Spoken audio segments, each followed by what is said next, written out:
What's up, beautiful people, and welcome to another episode of Don't Keep Up With the Joneses. Don't keep up with the Joneses. Don't keep up with the Joneses. Don't keep up with the Joneses. Don't keep up with the Joneses.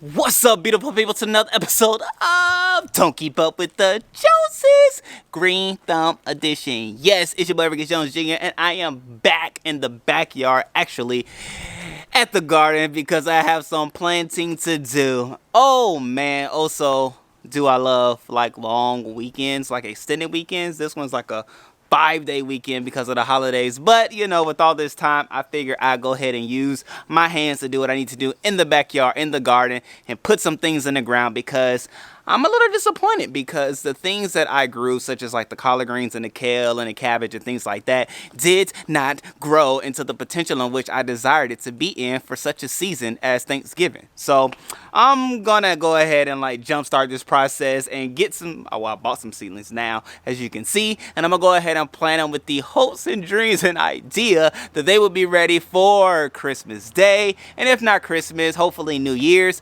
which is like, you know, a few days after Christmas Day, but I then will be able to go ahead and cook some fresh vegetables from the backyard garden. Okay, so that's what this is all about. And I went to Home Depot and I picked up some collard greens because I love collard greens, okay, and that's just what that is. And then I also picked up some Swiss chard. Wait, what is this called? Yeah, Swiss chard, which is like a green leafy type vegetable, which I'm trying to get my greens and things, as you can see, the green shirt. I'm trying to get my greens and things to be like very proactive for the new year and going forward in life. And so now I'm trying some new things, trying some different things, and I'm going to put them in the 5-gallon buckets that we did on yesterday. If you missed that video, I'll put the link below, but nonetheless, we are going to plant them there because there is a challenge and an experiment that I'm going for. So these here containers have 6 seedlings in it, so I have 3 buckets, each will get 1, and then I will put some in the raised bed as well, because skimp is what I'm looking at and what I have. So I'm gonna go ahead and jumpstart this bad boy, and hopefully putting some of this over there will get everything else over there growing. Okay, so without further ado, I'm gonna go ahead and put this collard greens into the buckets and then show you like all the situations on how to do it and how to plant it and how to grow it and things like that, and then we'll do the raised beds following. And if you haven't already done so, go ahead and subscribe, hit that bell button, turn it to a gray button, and help us get to, I mean, there's still time, okay? At the end of the day, we can still get 20,000 subscribers by the end of 2020, because 2020 isn't up, and with your help and your friends and your mom and your dad and they friends and your aunties and all of them subscribing, we can get to 20,000 subscribers, all right? I love y'all people, and let's go to the bucket. All right, family, so this is actually my first time planting these seedlings, so we are getting to do it together. And so the way I go about it, I did all the watering and the fertilizing and thing yesterday. So I'll just put these seedlings in. Once it's in, water it within, you know, this new system. And then we should be good to go from there for these buckets. And I'll do the collard greens on the outside and the Swiss chards on the inside.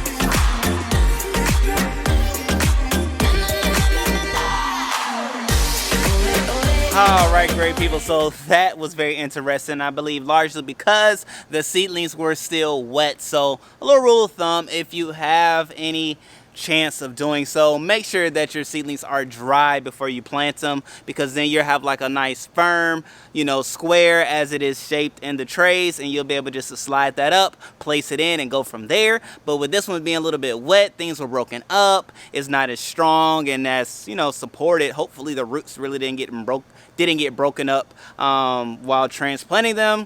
I'll watch it and see, and so forth and so on. But with that being said, I'm gonna go ahead and plant in the raised beds. I'm gonna do 3 on one side, 3 on the other side, and just kind of do it in one row, because I don't know what's going on under the ground for the other plants themselves. So I don't want to disrupt anything, you know, really. I just want to just do one row, call it a day, plant and go. So I'm gonna do one side, then I'll do the other side, and then we will take a look at what everything has been planted and accomplished, and then know where we come back to check on the progress of everything. Okay, so let me go ahead and do that. Okay.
Alright, great people, and just like that, we have completed the task. Now, with the seedlings being already wet and saturated, I'm not going to water them today. I'll probably come back out tomorrow or even later on today just to check on things. It's probably about like midday. Well, it's like 2-3 o'clock, right? Like 3 o'clock, so I may come check on it before the end of the day, but more than less, I would just wait till tomorrow and water them, because I want to overdo it and saturate it and things like that. It's already wet, already has the moisture.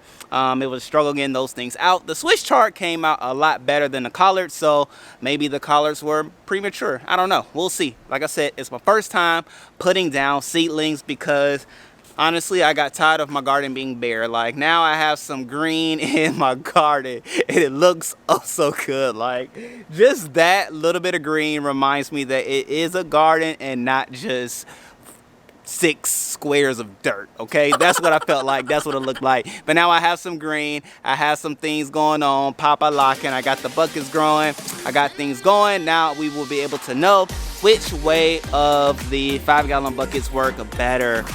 So, you know, if you missed what I'm talking about that, go ahead and check the link below. But nonetheless, we will be back. We will be giving updates and checkups on how things are growing. Hopefully with the idea that come Christmas time, we can eat. All right, beautiful people, I love you all. Until next time, love gang, love yourself. The Jones family love you. I pray that you love yourself and love all those that are around you. And I pray for a wonderful, wonderful holiday season and a new year, okay? So, see you before then, okay? Okay. But nonetheless, I'm hoping for the best. Peace.